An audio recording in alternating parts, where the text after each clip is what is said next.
नमस्कार दोस्तों, डॉक्टर आनंद क्लासेस के यूट्यूब चैनल पर आप सभी का एक बार फिर से स्वागत है। दोस्तों, अधिगम के पिछले वीडियो में हमने प्रयोग एवं रचना के आधार पर जो अधिगम स्थानांतरण थे उनके बारे में अध्ययन कर लिया था। आज हम अध्ययन करने वाले अधिगम के सिद्धांत, और सबसे पहले अधिगम के सिद्धांतों का हम वर्गीकरण पढ़ेंगे और उसके बाद में एक एक सिद्धांत का हम क्रमानुसार अध्ययन करेंगे। ठीक है। अधिगम के जो सिद्धांत है, इन सिद्धांतों को मुख्य रूप से 3 भागों में बांटा गया है। मुख्य रूप से कितने भागों में बांटा गया है? 3 भागों में बांटा गया है, जिसमें सबसे पहला है व्यवहारवादी सिद्धांत। पहला है व्यवहारवादी सिद्धांत।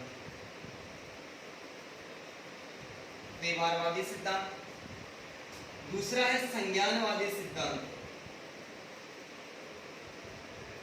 संज्ञानवादी सिद्धांत। और तीसरा है निर्मितवादी सिद्धांत। तीसरा है निर्मितवादी सिद्धांत। अधिगम के जो सिद्धांत है, इन अधिगम के सिद्धांतों को मुख्य रूप से 3 भागों में बांटा गया है, जिसमें एक है व्यवहारवादी सिद्धांत, यानी कुछ मनोवैज्ञानिक ऐसे हैं जो व्यवहारवाद को स्वीकार करते हैं। दूसरा है संज्ञानवादी सिद्धांत है या फिर संज्ञानवादी विचारधारा। तो कुछ मनोवैज्ञानिक ऐसे हैं जो संज्ञानवादी विचारधारा का समर्थन करते हैं और इसके संबंध में अपने सिद्धांत प्रस्तुत करते हैं, और कुछ मनोवैज्ञानिक है जो निर्मितवाद अर्थात इसे संरचनावादी विचारधारा भी कहते हैं। क्या कहते हैं? संरचनावादी विचारधारा।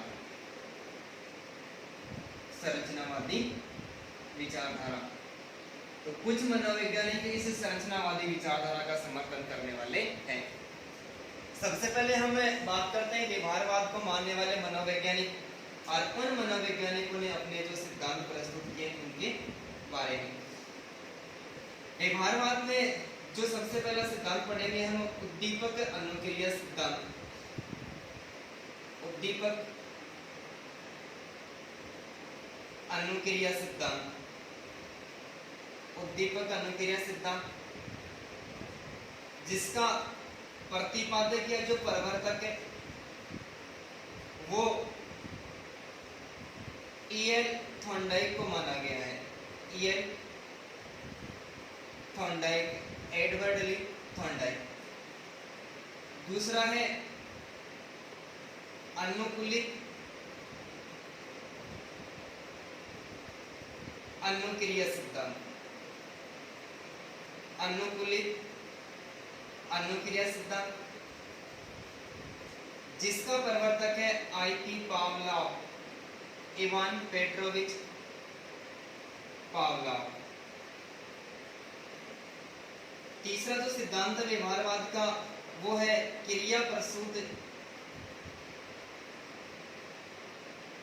प्रसूत अनुबंधन का सिद्धांत। क्रिया प्रसूत अनुबंधन का सिद्धांत, और इस सिद्धांत का जो प्रतिपादक है वो है बीएफ स्किनर। BF Skinner. इसके साथ में हम पढ़ेंगे परबलन एवं पुनर्बलन का सिद्धांत। परबलन एवं पुनर्बलन का सिद्धांत। ऐसे सिद्धांत का जो प्रतिपादक है,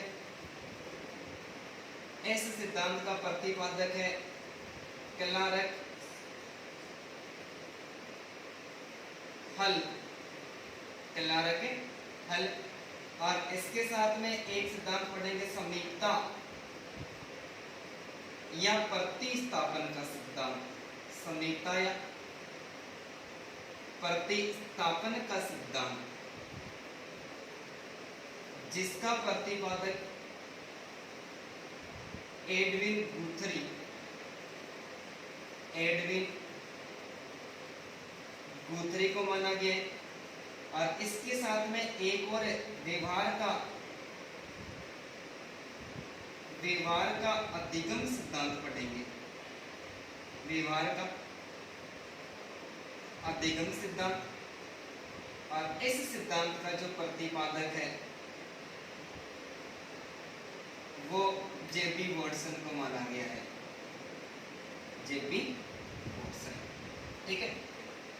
दूसरी तो विचारधारा है वो है संज्ञानवादी विचारधारा, और संज्ञानवादी इस विचारधारा में जो सबसे पहला सिद्धांत पढ़ेंगे हमें सूझ या अंतर्दृष्टि सिद्धांत, सूझ या अंतर्दृष्टि सिद्धांत, जिसका जो प्रतिपादक है, प्रतिपादक कोहलर, कोफ्का और वर्दीमर या फिर वर्दाइमर।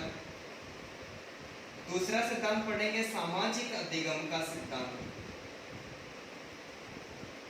सामाजिक अधिगम का सिद्धांत, सामाजिक अधिगम का सिद्धांत। और इस सिद्धांत का प्रवर्तक है अल्बर्ट बांडुरा, अल्बर्ट बांडुरा। इसके साथ ही एक और सिद्धांत पढ़ेंगे सामाजिक विकास का सिद्धांत, सामाजिक विकास का सिद्धांत, और जिसका प्रतिपादक, जिसका प्रतिपादक लिव सिमनोविच वाइगोत्स्की, लिव सिमनोविच वाइगोत्स्की। इसके अलावा हम सिद्धांत पढ़ेंगे सोपानिक अधिगम का सिद्धांत, सोपानिक अधिगम का सिद्धांत, सोपानिक अधिगम का सिद्धांत। और इस सिद्धांत का जो प्रतिपादक है वो है रॉबर्ट गेने, रॉबर्ट गेने। इसके अलावा पढ़ेंगे क्षेत्रफल का सिद्धांत, क्षेत्रफल का सिद्धांत। और इस सिद्धांत का जो प्रतिपादक है वो है कुर्ट लेविन, कुर्ट लेविन। इसके अलावा हम पढ़ेंगे चिन्ह आधारित अधिगम सिद्धांत, चिन्ह आधारित अधिगम सिद्धांत। Edward Tolman, Edward Tolman. इसके साथ में हम एक और सिद्धांत पढ़ेंगे संज्ञानात्मक अधिगम सिद्धांत, संज्ञानात्मक अधिगम सिद्धांत। और ये पढ़ेंगे हम जीन पियाजे का, किसका? जीन पियाजे का। और इसमें एक और सिद्धांत पढ़ेंगे आधुनिक, आधुनिक संज्ञानात्मक अधिगम सिद्धांत, आधुनिक संज्ञानात्मक अधिगम सिद्धांत। और इस सिद्धांत का जो प्रतिपादक है वो है डेविड आसुवेल, डेविड आसुवेल। ठीक है। संरचनावादी विचारधारा या निर्मितवादी सिद्धांत है, इसमें हम एक सिद्धांत पढ़ेंगे संज्ञानात्मक अधिगम का सिद्धांत पढ़ेंगे, इसमें भी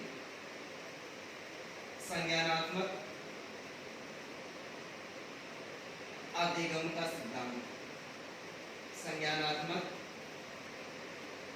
अधिगम का सिद्धांत। और इस सिद्धांत का जो प्रतिपादक है वह है जेरोम ब्रूनर, जेरोम ब्रूनर। ठीक है। तो अधिगम के सिद्धांतों को मुख्य रूप से तीन भागों में बांटा गया, जिसमें एक है व्यवहारवादी सिद्धांत, दूसरा है संज्ञानवादी सिद्धांत और तीसरा है निर्मितवादी सिद्धांत। हम ऐसा कह सकते हैं कि एक है व्यवहारवादी विचारधारा, दूसरी है संज्ञानवादी विचारधारा और तीसरी है जो निर्मितवादी विचारधारा या फिर इसे संरचनावादी विचारधारा के नाम से भी पुकारा जाता है। जैसे फर्स्ट ग्रेड की एग्जाम है, सेकंड ग्रेड की रिट की एग्जाम है, या फिर सी टेट है, यूपी टेट है, एमपी टेट है, ये जो एग्जाम है, इन एग्जाम में यहाँ से भी विचारधारा के आधार पर भी सीधे प्रश्न पूछे गए एग्जाम्स में। पिछली बार जो फर्स्ट ग्रेड की एग्जाम लगी थी उसमें एक सीधा सा प्रश्न पूछा गया था कि निम्न में से व्यवहारवादी विचारधारा का समर्थन करने वाला निम्न में से मनोवैज्ञानिक कौन है? प्रश्न क्या पूछा कि निम्न में से व्यवहारवादी विचारधारा या फिर व्यवहारवादी सिद्धांतों का समर्थन करने वाला निम्न में से मनोवैज्ञानिक कौन है?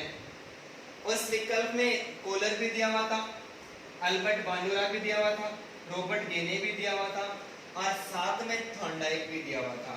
कौन दिया हुआ था? थॉर्नडाइक। तो थॉर्नडाइक, पावलोव, स्किनर, क्लार्क, हल, एडविन गुथरी, जेबी वॉटसन है।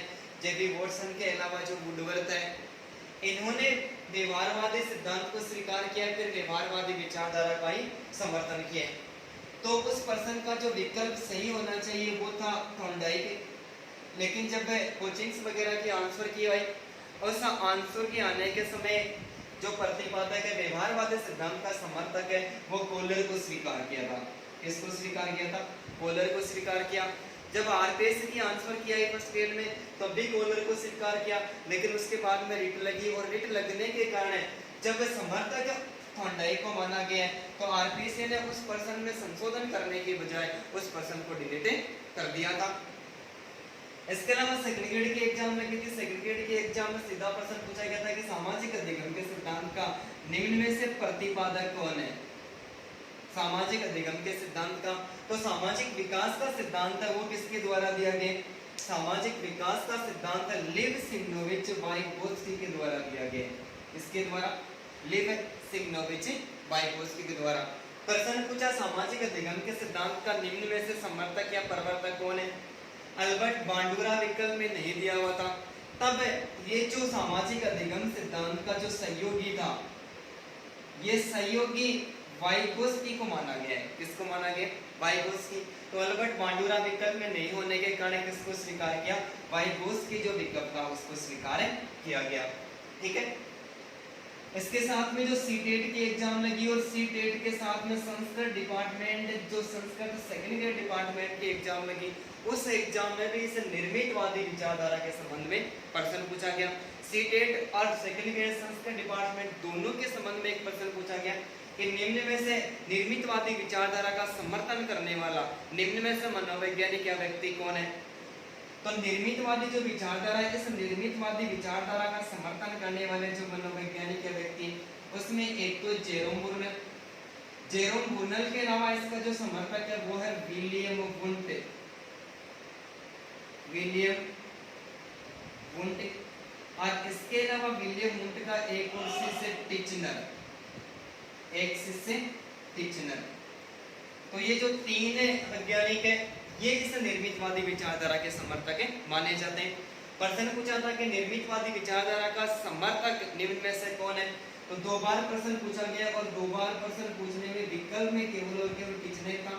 टिचनर के अलावा जो अन्य मनोवैज्ञानिक थे वो संज्ञानवादी और जो व्यवहारवादी सिद्धांत का या फिर व्यवहारवादी या फिर संज्ञानवादी जो विचारधारा है इसका समर्थन करने वाले जो मनोवैज्ञानिक है वो थे।